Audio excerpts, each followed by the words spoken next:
Unidos triunfaremos. Llega para construir un puente político con las generaciones del siglo XXI y ofrecer al pueblo argentino un nuevo amanecer de grandeza nacional y justicia social. Conducido por Juan Gabriel Lavaqué, colaborador directo del general Perón y defensor del gobierno de Isabel Perón, ante los ataques de los golpistas de 1976, siempre al servicio de la unidad del movimiento peronista y de su triunfo en 2019. Buenos días, argentinos, buenos días, compañeros, unidos triunfaremos. Ya vamos por el cuarto programa, creo, ¿no? Si es que la memoria no me falla. Está perfecta la memoria. Y seguimos vivos. Es importante. Bueno, buenos días a todos, insisto. Bienvenidos a nuestros invitados y bienvenidos a nuestros colaboradores. Quique. ¿Qué tal, Juan Gabriel? Buenos días. Como hoy se me mezclan los Gabrieles y los Juanes, es por eso. ¿Cómo andás, Juan Gabriel? La verdad, muchas novedades hubieron en estas semanas desde que estuvimos sentados en este mismo estudio de Sónica Más, ¿no? Sí, efectivamente. Han habido algunas novedades. Hemos dejado pasar, ya van casi 10 días, desde lo que para mí es un hito fundamental, casi diría histórico, en este año electoral o preelectoral importante, clave, que ha sido el encuentro, creo que se llamó numeral, le ponen como el hashtag, ¿no? Numeral AI 2019, en el sentido de que hay pelea para el 2010, pelea electoral, que se hizo en San Luis, invitada por el gobernador Alberto Rodríguez Sá, y justamente hemos querido invitar como entrevistado dialoguista, porque acuérdense que acá no hacemos preguntas, dialogamos con el compañero invitado, Gabriel Mariotto, una larga historia en el peronismo, es joven, es muy joven y sin embargo ya tiene varios títulos, varios premios ganados, varios slam jugados. Mariotto, si querés saludar. Juan Gabriel, Quique, Solange y todos los oyentes, buen día y muchísimas gracias, Juan Gabriel, por la invitación, de verdad. Magnífico, va a ser un placer conversar con vos, sobre todo porque te vamos a estrujar sobre lo que pasó, más que lo que pasó en San Luis, que ya es más o menos conocido, las perspectivas de esta reunión de San Luis para el peronismo y para el país. Esto va a ser la temática general del tema de hoy. Bueno, muchísimas gracias, realmente muchas gracias por la invitación y en la reflexión con hombres sabios como vos y la profundidad de Quique en los análisis siempre son edificantes. Espero que lo sean. No, van a ser picantes también. Bueno, bien. Solange, tu saludo. Buenos días a todos. Bueno, vamos a contar un poco las redes sociales para que la gente pueda comunicarse con nosotros. Tenemos Facebook, Unidos Triunfaremos, en Twitter, Unidos Triunfaremos también. Por Instagram también pueden seguirnos y ver las novedades que tenemos todos los días. Y también nos pueden mandar un mail a unidostriunfaremos con .u al principio @gmail.com. Y ahora sí, mi saludo, mi recuerdo y mi agradecimiento a una de las colaboradoras, Marcela Gualde, que desde la mesa de control ABC y en redes sociales, como es su función permanente, está colaborando con nosotros. Muy activa en las redes, Marcelita. Muy activa. Muy activa, es verdad. Un saludo para Marcela. Sigue de vacaciones en Europa porque debe estar, tiene que haber sacado la lotería, me imagino yo, Paola Vilke, pero ya sabemos que en el próximo programa muy probablemente nos acompañe, como es lo que corresponde en su cargo o su función de periodista. De nuevo mi agradecimiento a la jefa de las cámaras, a la gran camarógrafa Jimena Lowe, que nos acompaña permanentemente, siempre detrás de una cámara, por supuesto. Y recordamos que esa hermosa música de fondo que tenemos, la cortina musical, es la Marcha Peronista en tiempo de tango, una obra de arte realmente que nos ha proporcionado gentilmente el compositor argentino Diego Saldívar. Varios me han preguntado quién interpreta el bandoneón. El bandoneón lamentablemente no es un argentino ni un porteño, es un catalán. Es el bandoneonista de Joan Manuel Serrat, que Diego Saldívar, como está trabajando en Barcelona, no pudo otra cosa que hacer que buscar un catalán y alguien le habló de este hombre que realmente parecería que se ha mimetizado con el tango nuestro, y lo ha hecho muy bien, gracias a este catalán que no le conozco el nombre, y a Diego Saldívar por la hermosa música que ha logrado entre la marcha peronista y el ritmo de tango.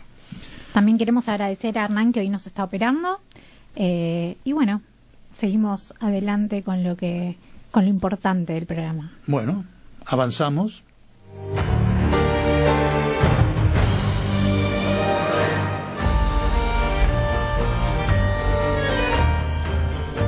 Sí, un tema que se ha olvidado un poco y que en este programa, en la editorial, quiero tocar, porque no es cuestión para la charla que quiero tener con Gabriel Mariotto, es el 24 de marzo del 76, por supuesto.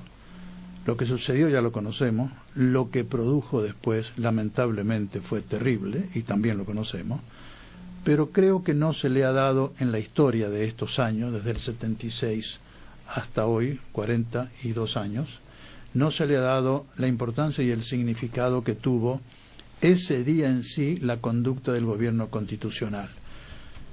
Me corresponde en las generales de la ley, en este caso no soy historiador, soy protagonista, voy a dar un testimonio de vida, pero realmente objetivo, y voy a relatar algunas cosas que viví, conozco personalmente, y que he relatado en mi libro, El último gobierno peronista, que es uno de los libros que estamos ofreciendo, cuya venta justamente se dedica a solventar este programa. Yo creo que el 24 de marzo del 76 sucedió algo terrible, que fue el corte del gobierno constitucional, es decir, la interrupción de un gobierno democrático por parte de un proceso de un golpe militar o cívico-militar, que venía, por supuesto, preparado desde afuera, impulsado desde afuera, largamente acariciado, que se hacía para destruir la organización del pueblo argentino y tratar de instaurar a sangre y fuego, nunca tan cierta la expresión como en esta oportunidad, un régimen que fuera, yo no digo que sea igual a aquello que lo que estamos viviendo hoy, pero un régimen que tuviera la misma filosofía de vida, los mismos objetivos políticos y económicos, el mismo objetivo de dependencia y de concentración de la riqueza, es decir, tiene todas las características y los objetivos que tuvo el golpe del 76. Ese golpe vino siendo preparado en forma, perdónenme el término, descarada, desde por lo menos el 25 de agosto del 75. Son hechos que yo he vivido como protagonista directo. Yo era diputado nacional y simultáneamente era asesor político del presidente de la Cámara, el doctor Nicasio Sánchez Toranzo, y por eso mismo me tocó ser protagonista de sucesos que el pueblo debe conocer de una vez por todas.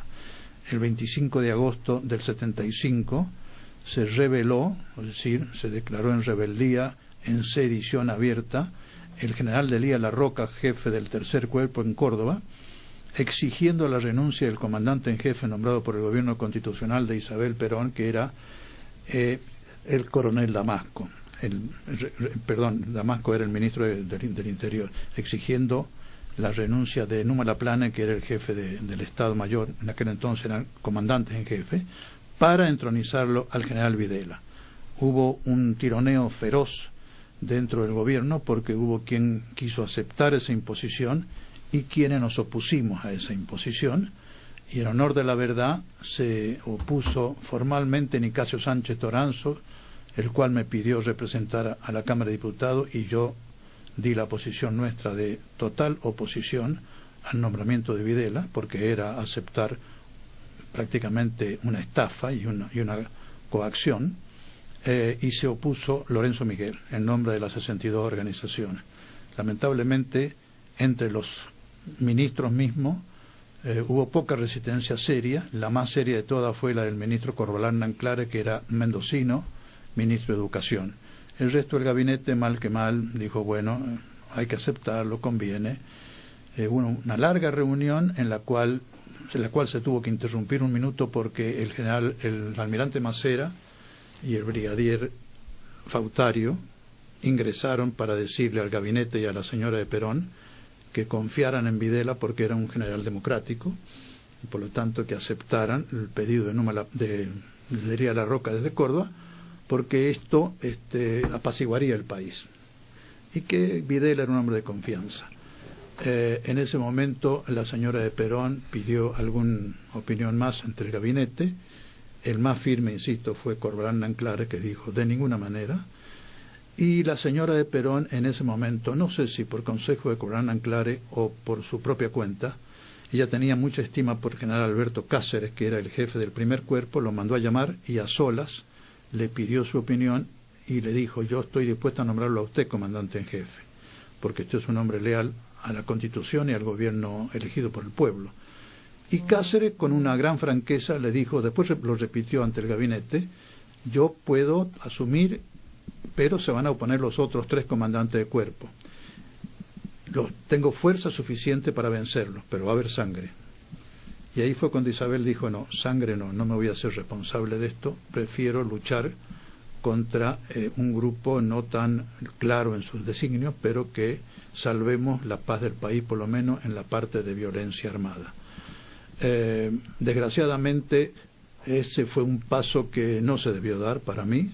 Isabel lo hizo convencida de que si no había una guerra civil, o por lo menos un enfrentamiento muy desgraciado, y así fue como Videla asumió y preparó el golpe desde adentro de la comandancia en jefe del ejército, con la complicidad de Macera, y como el brigadier Fautario era un hombre de bien que se negó a ello, en diciembre de ese año figuraron un levantamiento del brigadier Capellini en el Aeroparque de Buenos Aires, lo hicieron renunciar a Fautario, lo nombraron Agosti, que era la pieza que le faltaba, diciembre del 75, la pieza que le faltaba para que 3 meses después se produjera el nefasto golpe.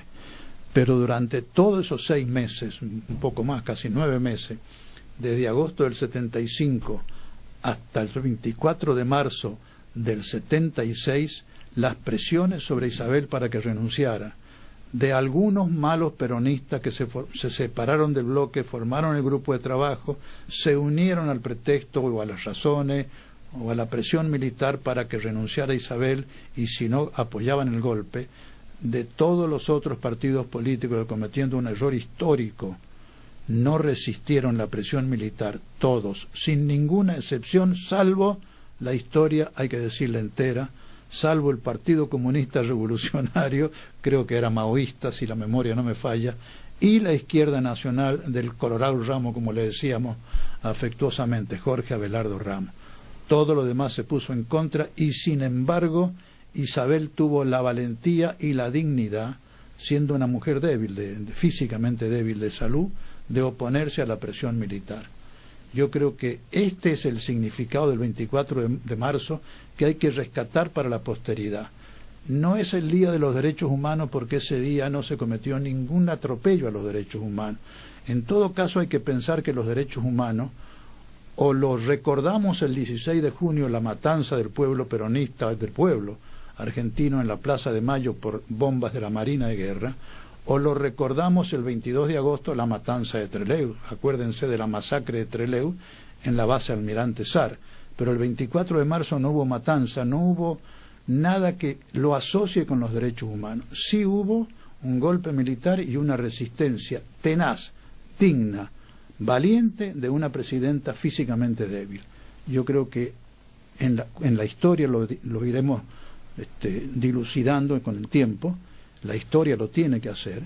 El 24 de marzo tiene que ser el Día de la Dignidad Nacional, salvada por una mujer débil físicamente, pero que supo oponerse a la prepotencia militar.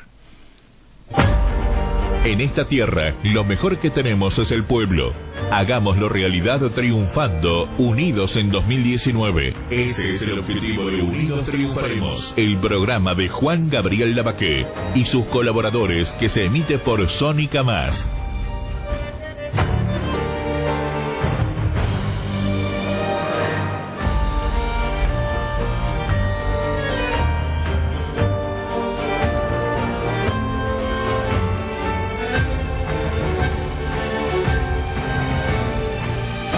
Bueno,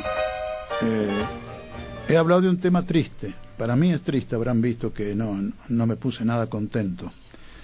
porque son recuerdos dolorosos y porque fue realmente la gran hecatombe para el país, el gran desastre. Pero hoy no estamos ante un hecho de violencia, no estamos frente a un proceso militar estrictamente hablando, ni un golpe de Estado, estamos ante un gobierno elegido libremente por el pueblo, pero que está siguiendo los mismos pasos ideológicos y programáticos, que aquel proceso. Es decir, ha adoptado in totum, o sea, todo completo, esta ideología liberal, que en definitiva significa la dependencia de los poderes extranjeros en todo, en política internacional, en política económica, hasta en la cultura, en el lenguaje, en la forma de conducirse, y que tiende necesariamente, debido a eso, a la concentración de la riqueza. Es decir, hay un típico proceso de dependencia nacional y de injusticia social, y desde ya de falta de independencia económica, que se dio en el proceso militar con sangre y fuego, y que se da en esta época con globos amarillos y palmaditas en la espalda. Ese es el método, el objetivo es el mismo. Yo sabés qué siento ahora, y no lo tomen esto como una comparación, y marcando bien la distancia abismal entre un fenómeno y otro, ¿no? Que nadie lo malinterprete esto. Pero así como el 24 de marzo de 1976, yo era chico, pero ya tenía la suficiente memoria como para sentir lo que era la realidad del país. Ese día yo tuve miedo. Tuve miedo pensando en el ¿y ahora qué? ¿Esto cómo sigue? Ese mismo miedo lo volví a tener el 20 de diciembre del 2001, pensando en ¿y ahora qué? ¿Esto cómo sigue? ¿Cuál va a ser el destino de la nación después de un terremoto como este? Y hoy, ¿qué estoy sintiendo hoy mismo? Yo siento que tenemos a un grupo de gente que viene desde distintos sectores, y no un grupo de gente, una banda de gente, que viene desde distintos sectores, del sector empresario, del sector de los servicios públicos, los amigos de los que tienen principales accionistas en empresas de servicios públicos como un Lewis, el inglés o del sector energético, o del sector de la sociedad rural, si se quiere, de distintos sectores que han llegado en banda y le han hecho un secuestro express al gobierno. Le han hecho un secuestro express al Estado. A ver, cuando una banda hace un secuestro express, sabe que lo que tiene es una papa caliente, que la tiene que tener encima por poco tiempo y que se la tiene que sacar de encima cuanto antes. ¿Por qué? Porque andar con eso encima, el riesgo de que los pesquen y terminen en cana es alto.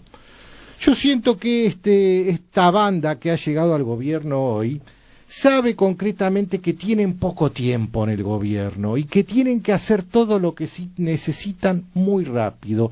Ellos han llegado para darle el barniz de legalidad a sus propias ilegalidades. Vos fíjate como el primer apuro que tuvieron apenas llegaron al gobierno fue la ley del blanqueo, que obviamente le metieron el marketing atándola con esta ley de reparación histórica, que fue un gran cuento que le hicieron a los jubilados, porque a ningún jubilado lo repararon en sí, pero sí a todos los amigos los blanquearon, amigos y familiares. Después los amigos que tenían concesiones de servicios públicos venían quejándose de sus tarifas atrasadas. Bueno, obviamente había que adecuarles las tarifas. El sector petrolero que venía quejándose de que los contratos, que se les caían, que no, había que arreglarle todo el cuento de los contratos. Así en todo. Vos fíjate, noticia de hoy, que las ARTs ya dejan de cubrir el trayecto que va desde la casa del trabajador hasta el trabajo. O sea, ir haciendo todo lo que el sector empresario, sus amigos, necesitaban que se convierta en algo legal, y rapidito hacerlo pronto, porque si la gente se aviva, el gobierno se cae. De vuelta, y acá no va a faltar el pavote que me va a decir golpista, pero de vuelta vamos a estar en una casa rosada con un helicóptero en el techo. Si esto verdaderamente no hay que citar al diablo. sucediera, no, pero si esto verdaderamente sucediera, la pregunta va a ser ¿y ahora qué? ¿Y ahora qué? El peronismo, ¿cómo está para enfrentar una situación de ¿y ahora qué? Bueno, esa pregunta se la vamos a hacer a Mariotto, pero yo le diría a mi tocayo y amigo, Claro. casi diría hermano, porque tenemos un afecto mutuo. Es así, Juan Gabriel. Más vale puede ser el hermano mayor, yo, o casi el abuelo, pero no importa. No. No, Gabriel, te hemos planteado el panorama intencionadamente. Sí. Lo que significó el 24 de marzo. Quique creo que ha dado un pantallazo durísimo, pero no irreal. Yo mismo lo he planteado, las similitudes ideológicas y programáticas entre uno y otro. Y falta el último elemento que está en juego en el panorama nacional, que es si esta situación la podrá solucionar el peronismo. Y cuáles son las perspectivas del peronismo de acá al 19.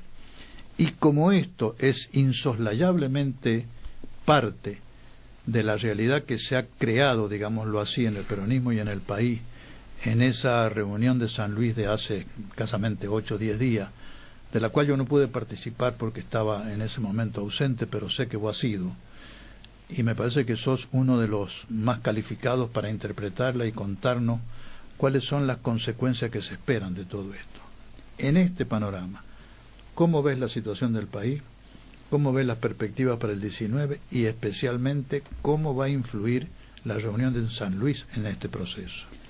Bien, Juan Gabriel. Por supuesto que comparto el análisis en función que el gobierno de Mauricio Macri es la expresión actualizada de gobiernos de corte liberal que han tenido políticas hermanas a las que aplica el actual gobierno y que también nos han llevado al precipicio.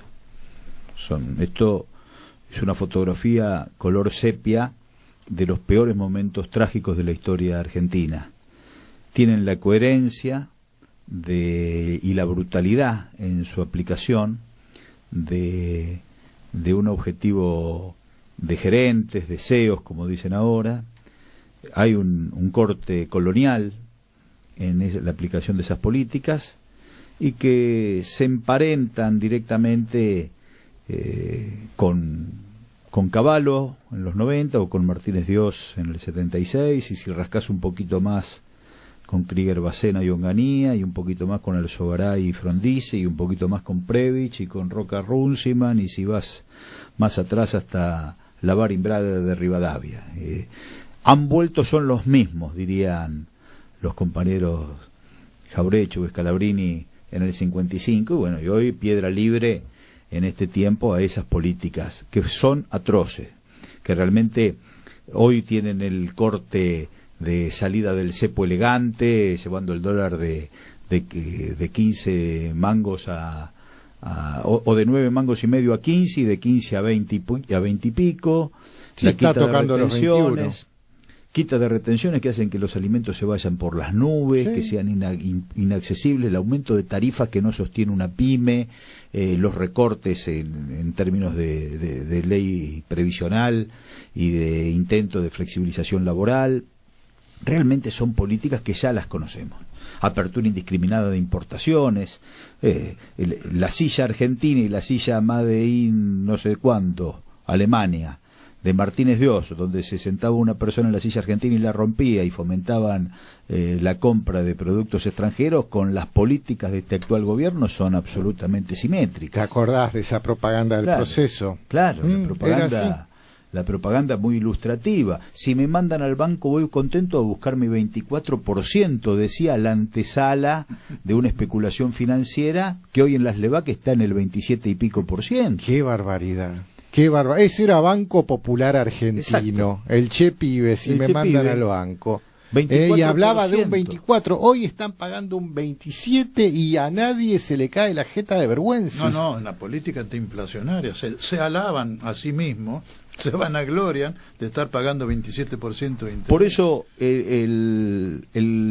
la mirada retrospectiva sirve para proyectar el libreto que tiene esta política económica. Entonces, el peronismo, no por capricho, sino por expresión natural de la cultura popular, de la resistencia, del ir a contramano, de levantar las banderas de integración, de justicia social, tiene que volver al gobierno. Y nos estamos preparando para ocupar esa responsabilidad a partir del 10 de diciembre del 2019. Un gobierno peronista tiene que sentarse en la Casa Rosada y terminar definitivamente con las alternativas de orden colonial, liberal y oligárquica que hoy gobierna nuestra Argentina. Y como hay mucha experiencia en errores de construcción política y algunos errores en materia de gobierno en términos de falta de profundización, creo que vamos a discutir mucho entre los compañeros, a tener un decálogo de acción en cada área de gobierno y llevar adelante esa profundización que nos permita sostener un gobierno popular en la Argentina y que a su vez en la integración latinoamericana nos convierta realmente en un faro filosófico en el mundo y sobre todo en una potencia productiva. Tenemos la energía en Venezuela, en Brasil, en nuestra patria, en Bolivia. Tenemos realmente los recursos naturales, que son las verdaderas hipótesis de conflicto que tenemos que defender. Y realmente tenemos una filosofía que acuñó nuestro pueblo y que le dio mucha vitalidad en nuestra idea fuerza, que es el peronismo, que nos salvamos entre todos o no se salva nadie. Entonces el peronismo lo pide América Latina, lo pide nuestro pueblo, tiene que ser una alternativa de gobierno. El AI 2019, que surgió hace un tiempo, es respuesta a algunas actitudes muy timoratas, en otras épocas podríamos decir actitudes amarillistas. Hoy también ese color se ha refundado. En dos lados. En dos lados, en los globos y en algunos gobernadores. Exacto. ¿O no? Esas posiciones amarillistas de resignación, no hay más remedio que Macri gane en el 19, no hay más remedio que la gobernadora Vidal gane en el 19, hizo amainar el plumaje del primer ruido a muchos compañeros. Y frente a esa posición de sometimiento aparece como un grito de rebeldía, como un Perón vuelve, como un volvemos a gobernar, hay 2019. Entonces, ese amplio abanico que es el movimiento nacional y popular, que nosotros definimos peronismo, pero que incluye seguramente a sectores de otros espacios políticos, como fue la plaza del 17 de octubre. Cuando uno habla de peronismo, yo me siento en esa plaza con compañeros radicales, socialistas, comunistas, conservadores, anarquistas, todos juntos pidiendo por Perón y todos juntos siendo peronistas, pero preservando su propia identidad. Eso fue, discúlpame, ¿no? Como quien dice, oficializado por Perón, cuando regresa en el 72-73, y se niega a gobernar solo en nombre del Partido Justicialista, y crea el Frejuli. Claro. Yo siempre hago hincapié en esto porque yo entré al peronismo vía Frejuli. Claro. Por deseo de Perón. Yo le dije, en general, me voy a afiliar al Partido Justicialista, y él me mandó a decir con Cámpora, dígale a Lavaqué que peronistas hay muchos, que cree un grupo y que se incorpore al Frejuli. Exacto. Es muy vital eso. Pero seguro. Le da esa característica de fuerza realmente invencible, que cada uno conserve su matiz. Pero yo te voy a interrumpir, discúlpame Sí. que haga vos sabés mi pensamiento, pero tanto para que quienes nos están escuchando conozca tu pensamiento a fondo. Vos sabés que hay sectores del peronismo que no plantean tal cual lo planteas vos la tarea que nos toca. Yo coincido con vos, por supuesto, desde ya en todo. Hay gente que al lado de ese no hay más remedio que gobierne o Macri o la señora Vidal en el 19, nosotros nos reservamos para después. va unido indefectiblemente a un enfriamiento o entibiamiento de la crítica a la política del gobierno. Y bueno, pero no hay más remedio, que la herencia recibida, van a estar 40 años hablando de la herencia recibida. Sí, pero eso, Juan Gabriel, lo dicen los medios, porque la realidad es que ellos atornillan al revés, atentan contra sí mismos, se dan disparos en el pie. Sí, pero yo quiero ser en esto realista. Me he formado en el pensamiento del general, que era de Aristóteles. La realidad es la única verdad. La realidad es que hay, vamos a decir en general, dirigentes peronistas, muy publicitados por la prensa del régimen, por supuesto, como si fueran los únicos incluso, como si fueran los sensatos, los independientes, los prudentes, los modernos, que están en esa tesitura. No hay una crítica en algunos gobernadores incluso, en algunos sectores gremiales, la división que hay, por lo menos en lo formal en la CGT, habla a las claras. Hay un sector al cual yo adhiero fervientemente, que está con Hugo Moyano, con la Corriente Federal, etcétera, que está en el planteo que vos has hecho y que yo comparto. Pero hay otro sector donde están los gordos, de todo, en el más amplio sentido de la palabra gordos, que está en la otra. Hay algunos gobernadores que están en aceptar hasta la ley previsional. No nos engañemos, la ley previsional ha salido con algunos votos peronistas. ¿Cómo vamos a resolver eso? Bueno, la urgencia de la situación social, económica, política a la que nos lleva el gobierno de Mauricio Macri hace que nuestra base política, nuestra base social, nuestra base cultural, plantee con mucha claridad la necesidad del triunfo. El AI 2019 opera directamente en la conciencia y en la maniobra o en la muñeca política que puedan tener algunos de los hombres que hocicaron frente al planteo que les hace el ministro del Interior del gobierno de Mauricio Macri.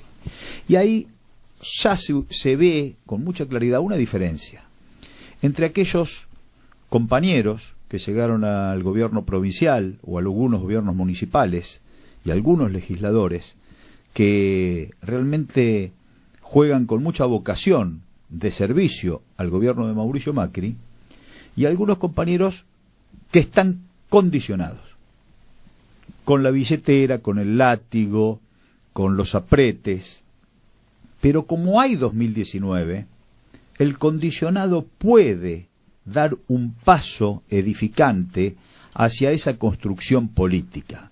Entonces, cuando lo llama el ministro del Interior o el ministro de Economía o el mismo presidente de la Nación y le dice, bueno, esta provincia tiene que tener tal o cual conducta, el gobernador dice, hay 2019, pará un poco, pará la mano, hay 2019, nosotros vamos a dar la pelea para que haya un golpe de timón en las políticas de abismo a los que nos lleva este gobierno. Entonces el condicionado encuentra un lugar donde depositar toda su construcción política y abandona aquel servicial que quiere cumplir las funciones de amanuenses del gobierno. Creo que ha sido muy importante el AI 2019 y el encuentro en San Luis para que gobernadores que no tuvieron más remedio, pero que en nuestras conciencias sabemos que han firmado el pacto fiscal por el aprete, ya no vayan de pie juntillas a obedecer lo que el gobierno le plantea, porque el peronismo encuentra un lugar para construir una alternativa. Un lugar de una alternativa que va seguramente a tener un programa general, corto, 5 o 6 puntos, que nos unifiquen a todos los compañeros que nos sentimos peronistas, aún hayamos tomado distintas conductas en los últimos tiempos. Pero ese programa nos unifica. Y a su vez San Luis ha sido muy importante porque ha recomendado una metodología de unidad y de integración. Ese es el tema para el otro bloque. Pero me gusta resumir lo tuyo, y yo coincido plenamente. El AI 2019 tiene que pasar a ser nuestro lema de batalla, nuestro estandarte de batalla, el toque de clarín que dice, muchachos, ahora es el turno. Y como nosotros nos llamamos Unidos Triunfaremos, porque creemos que el triunfo va a venir entusiasmándonos, enfervorizándonos de nuevo, pero uniéndonos también. Segundo bloque para que hablemos de eso. Vamos. Nosotros te invitamos a reflexionar para que te sumes al desafío de construir desde la verdad. Ese es nuestro único poder. Recordemos, unidos triunfaremos.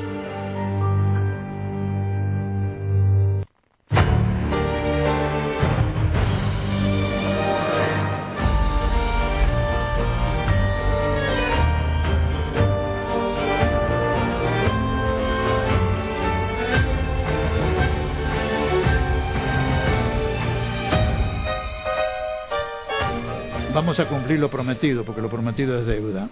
En este bloque le vamos a pedir a Gabriel, ya que él estuvo en San Luis, palpó el ambiente, suscribió el acta o no sé, que firmaron un documento, y tan entusiastamente comparte el lema "Hay 2019", muchachos, a ponerse el bastón, a sacarse el bastón de mariscal de la mochila, porque hay 2019. Hay pelea, muchachos, hay militancia. Hay desafío para el 2019. ¿Qué pasó en San Luis? ¿Cómo va a influir eso? ¿Y cómo nos vamos a manejar de aquí en adelante? Bueno, aprovechando lo de San Luis. El origen es una autoconvocatoria de la militancia.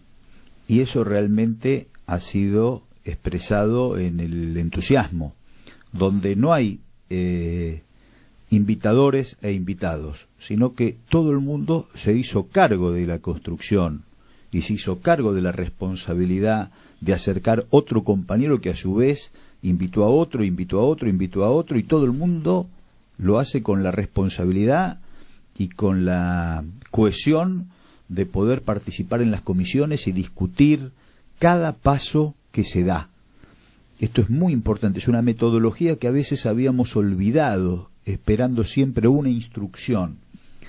Y lo bueno de esta militancia autoconvocada es que ofrece a la conducción que emerja alternativas de acción política, sin esperar que haya una orden, sino que se crean alternativas. La unidad se da en la necesidad de caminar juntos y de no ser funcionales a un peronismo dividido en tres, que es el sueño del gobierno. Eso se plasmó, pero también se discutió para que no implote esa unidad en una metodología de dispersión de ese caudal político. Llámese PASO, llámese elección interna, esas PASO tal cual nosotros las conocemos, en donde terminamos criticando groseramente un espacio contra otro, y se produce una división que es irreconciliable. No hay tiempo de restañar heridas. Internas, claro, porque si el que gana conduce y el que pierde se va a su casa, como el peronismo es tan fervoroso, tan fogoso, como son internas de poder, terminamos después siendo funcionales, porque el que se va a su casa hace todo lo posible para que el que le ganó en la interna no tenga el resultado favorable en la general, o en el mejor de los casos se queda cruzado de brazos. O en el peor se une al enemigo. Y en el peor se une al enemigo. Nos ha pasado en algunas experiencias horribles. Entonces, también se ha discutido la metodología de la integración. Unidad, sí, pero con integración. Entonces, se discute que la carta orgánica de este frente amplio, de este nuevo Frejuli, o como le llamemos, en donde todos tenemos que estar juntos para ganarle al gobierno y recuperar las banderas de justicia social y de la integración latinoamericana, la metodología tiene que ser en nuestra carta orgánica muy precisa y muy dúctil. Y se han levantado las banderas de la integración de las listas. ¿Cómo es eso? Por ejemplo, lo vamos a poner en un ejemplo muy simple. Si nosotros en la provincia de Buenos Aires, recordemos que venimos de unas pasos fratricidas entre Aníbal Fernández y Julián Domínguez, nosotros en la provincia de Buenos Aires tenemos que integrar sectores como el de que puede representar una compañera como Verónica Magarios. Ejemplo, Verónica Magarios, candidata a gobernador de un espacio, y Felipe Solá de otro espacio. Verónica Magarios le podemos poner un eje de profundización y Felipe un eje de moderación. Hemos consensuado la dirección, el rumbo, el sentido, hacia dónde vamos en el acuerdo programático. Pero tenemos que definir nuestros candidatos en unas PASO. Y si las PASO son clásicas, si gana Verónica, los votos de Felipe se cruzan de brazos. Si gana Felipe, los votos de Verónica se cruzan de brazos. Y cualquiera de los dos que se pierda, perdemos un valor. Pero ¿qué pasa si nuestra carta orgánica establece que si gana Verónica y Felipe sale segundo, la fórmula es Magario-Felipe? ¿Qué pasa si Felipe gana? La fórmula es Felipe-Magarios. Y la integración de las listas nacionales, y la integración de las listas seccionales provinciales, y la integración de las listas a concejales en nuestros distritos, tienen una condición de establecer la proporcionalidad del sistema DONT sin piso. Entonces, si hay fusión en las legislativas y fusión en las ejecutivas, y vamos todos unidos, triunfaremos en la próxima elección, porque no hay pérdida de potencialidad a la hora de enfrentar al gobierno que levanta las banderas de lo que nosotros realmente despreciamos, que son las banderas de la tragedia de nuestra patria. Entonces, el peronismo ha madurado en no ser funcional, no entrar en una trituradora de las PASO, estas primarias abiertas y simultáneas y obligatorias, en donde tengamos distancias que son insaldables. Y creo que todo el mundo ha levantado y ha esgrimido esas banderas. Por ejemplo, en la provincia de Entre Ríos, en la última elección, hubo una lista a gobernador que sacó 15 puntos. El gobernador, después que gana, como los 15 puntos no alcanzan al piso para poder integrarse, no lo llamó nunca. Y bueno, después el gobernador gana por muy poquitos votos a Cambiemos. Pero en la elección del 19, que tenemos una elección presidencial, esos 15 puntos de San Luis no pueden estar condicionados a la pericia o la impericia de un gobernador de convocarlo, sino que esos 15 puntos tienen que estar puestos en la vocación de ganarle al macrismo. Eso estimo honestamente que sería una muestra de madurez política, porque hemos estado, parece que este es el momento de la catarsis y del reconocimiento de culpa, pero que es cierto, nos hemos peleado demasiado, y nos hemos dividido demasiado. Bueno, no, a mí me llama la atención esto, sí, nunca lo había visto desde esa perspectiva, pero estos 15 puntos van a parar al inodoro directamente. Sí, sí. Es así, y alguien está apretando el botón. Lo que vos decís, Juan Gabriel, sería una gran muestra de madurez, pero para lograr eso hay que dejar de lado los vedetismos, el narcisismo, la chapa que cada uno pretenda esgrimir. Hay que dejar muchas cosas de lado. Pero se ha dejado de lado porque si no, no ganamos. Porque nosotros perdimos en el 2015, fotografía de la elección del 2015, perdimos por 1,5 puntos. Así es. No perdimos por un aluvión de votos amarillos, ni por un tsunami de votos amarillos. Es que la gente no votó por Macri, ese es el gran error de Macri. La gente votó en contra de Cristina, no votaron a favor de Macri. Pero si el espacio del peronismo hubiese considerado en una ingeniería electoral que todo el mundo se sienta incluido, no por la vocación o la bonomía de tal o cual dirigente, sino porque hay una metodología que nos permite que en un distrito el que gana saca 50.000 votos en una interna, el que sale segundo saca 40.000 votos, y hay otro que saca 1.000 votos, dijimos 50.000, 40.000, 90.000, 91.000 votos. Nosotros ese 1.000 lo necesitamos, ese 40.000 lo necesitamos y ese 50.000 lo necesitamos. Es que ese sería el verdadero espíritu. Si la ingeniería electoral incluye a toda la fuerza militante y toda la expresión política con una proporcionalidad racional y lógica y estable, nosotros le ganamos las próximas elecciones. Sobre todo cuando ahora hay que unir sectores que en el ancho abanico de nuestro movimiento, un abanico de 180 grados, bien abierto, bien expandido, tenemos que incorporar en la batalla electoral la proporcionalidad y la carta orgánica que salte, que sortee los escollos de los pisos. No, me parece que le da matriz constitutiva a esa unidad, pero con una verdadera integración. Yo diría que las dos cosas que has planteado tienen que ir juntas, Gabriel. Desde ya que si las has planteado es porque crees que van juntas. Una es una definición muy clara de tipo ideológica y programática. Por supuesto, una claro. reafirmación de lo que ha sido siempre el peronismo y que nunca dejará de serlo siempre y cuando respete estas definiciones. Esa lucha que vos has planteado, que yo ya lo anticipé, que se dio también en el proceso militar con Isabel o con no Isabel, se plantea hoy con mucha claridad.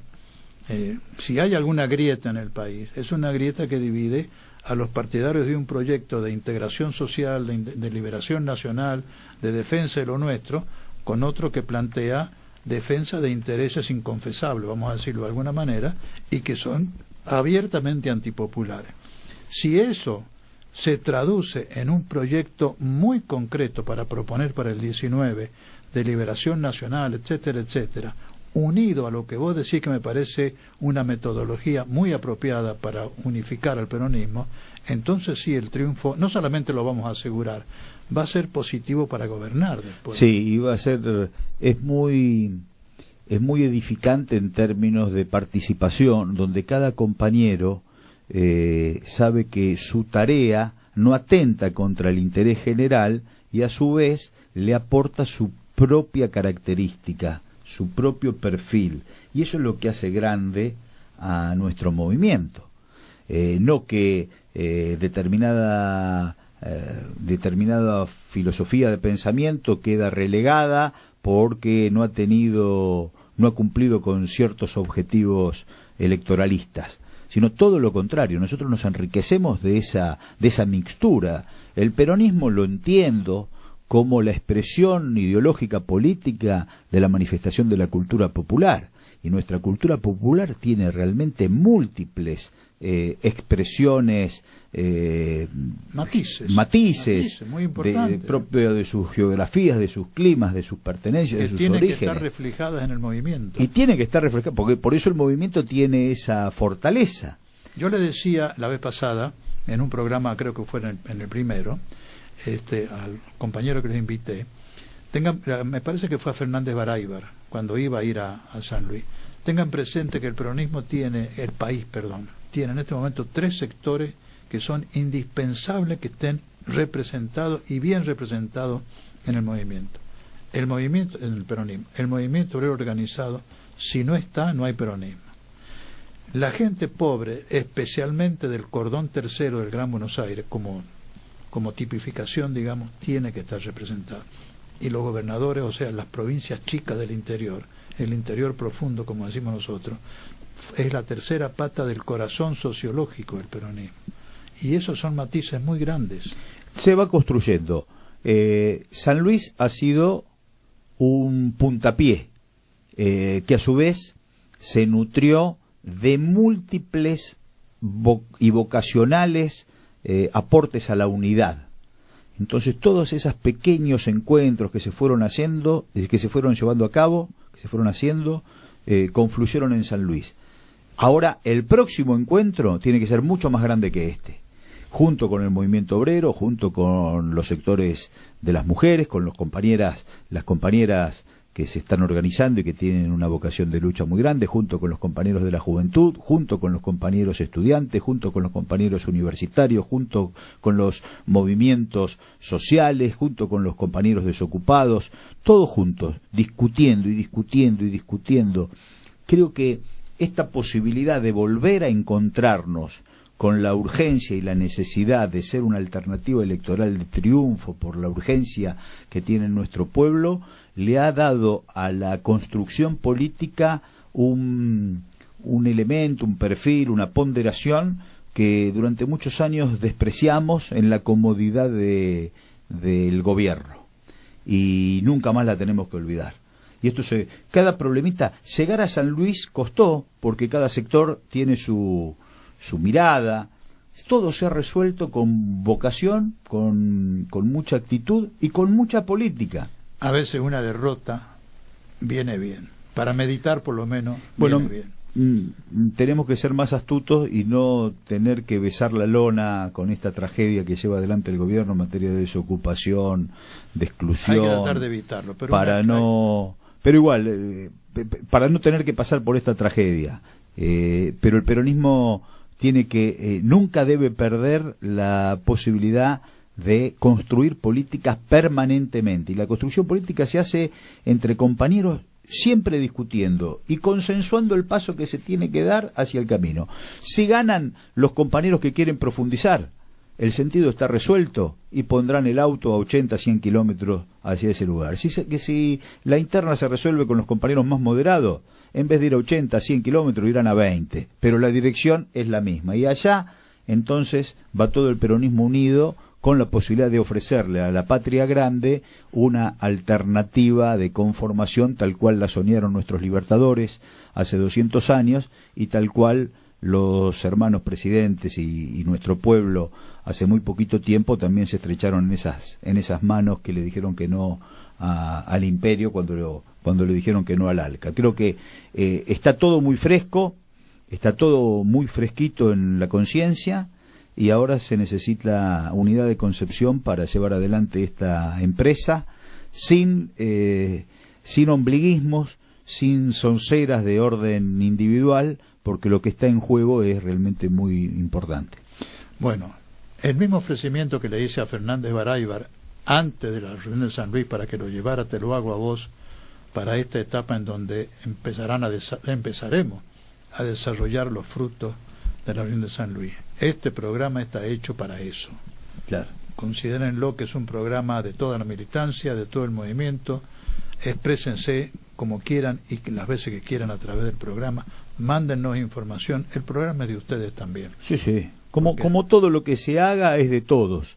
Nadie se apropia de nada. Es de todos y todos lo tomamos con la misma responsabilidad, el mismo cariño y la misma dedicación para aprender de errores del pasado y sobre todo para tener esa posibilidad que un peronista gobierne nuevamente, un criollo gobierne nuevamente esta patria. Gracias, Gabriel. A vos, Juan Gabriel, muchas gracias, de verdad, gracias.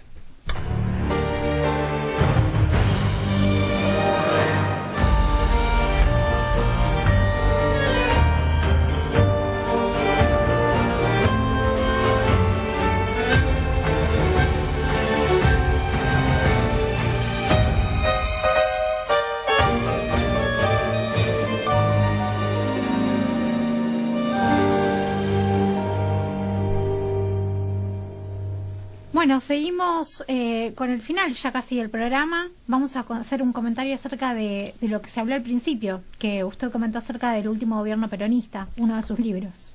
No, simplemente quería, ya que estamos en tren de aclaraciones de tipo histórico, del gobierno constitucional del 73 al 76, dos cosas. Primero, el libro lo he llamado El último gobierno peronista, no en el sentido de que ni antes ni después se hizo peronismo, sino que fue íntegramente el gobierno peronista, y lo digo intencionadamente y a conciencia de lo que significa. Hubo un solo proyecto político que comenzó con Cámpora y terminó con Isabel, o sea, cumplió el ciclo completo. Hubo un solo plan trienal que se aprobó durante Cámpora con beneplácito explícito de Perón, lo aplicó Cámpora con Gelbar, lo aplicó Perón con Gelbar y después lo que vino y lo aplicó Isabel. Y hubo 3 presidentes peronistas los 3. Esto de decir, este peronista me gusta y por lo tanto este es peronista, el otro no, los 3 fueron peronistas con sus matices, esto que planteaba Gabriel Mariotto hace un rato. Lo respetamos a los matices porque esto no es un partido rígido, es un movimiento abierto, es la representación real de lo que es el pueblo argentino. Cámpora es peronista, Perón desde ya que fue peronista, Isabel fue peronista. Y por eso el libro los defiende in totum. Y en tercer lugar, en último lugar, en segundo, se ha dicho mucho de Rey Isabel respecto a la represión militar de aquella época. Es cierto, Isabel firmó el decreto en febrero del 75 para que los militares participaran porque ya la situación se desbordaba. Lo que nunca han querido decir los militares del proceso es que Isabel en julio del 75 dictó el decreto 1800 por el cual dijo textualmente: toda vez que en la ejecución de operaciones militares antisubversivas la autoridad militar deba poner a disposición del magistrado federal competente a una persona detenida o elemento secuestrado como consecuencia de dichas operaciones, lo hará acompañando las actuaciones que en el orden militar deberán labrarse, etcétera, etcétera. Una orden tajante para que los militares que reprimían la subversión, cada vez que hacían un prisionero lo entregaran al juez. Lo que hicieron con los prisioneros, subrepticiamente, clandestinamente, los militares del proceso, no fue responsabilidad de Isabelo. No habrán cumplido esta orden. Esta orden existió. Está transcripta en el libro. Bueno, así que pueden conseguir nuestros libros a través de... no, se pueden comunicar con nosotros para conseguirlos a través de las redes sociales, que es Unidos Triunfaremos en Facebook, Unidos Triunfaremos en Instagram y también en Twitter, Unidos Triunfaremos, o por mail a unidostriunfaremos@gmail.com, y también con nuestra encargada de redes sociales, Marcela Walde, y el mail es marcelawalde@hotmail.com. Así que bueno, se nos fue todo el programa lleno y cargado de información y con una gran entrevista, diálogo. Así que bueno, muchas gracias. Nunca hay entrevistas acá. Es un diálogo abierto y libre. Me permiten hablar a mí de vez en cuando los invitados. Muchas gracias a todos y hasta el próximo martes. Chique. Bueno, aquí seguiremos como todos los martes en Sónica Más a partir de las 12 horas. Gracias. En las próximas elecciones, pongamos punto final a la pesadilla neoliberal que quita a los pobres para darle a los ricos, mientras entrega el país al dominio extranjero. Fue una edición de Unidos Triunfaremos, el programa de radio y televisión de Juan Gabriel Lavaqué, al servicio de la unidad del movimiento peronista y de su triunfo en 2019. Hasta la próxima semana.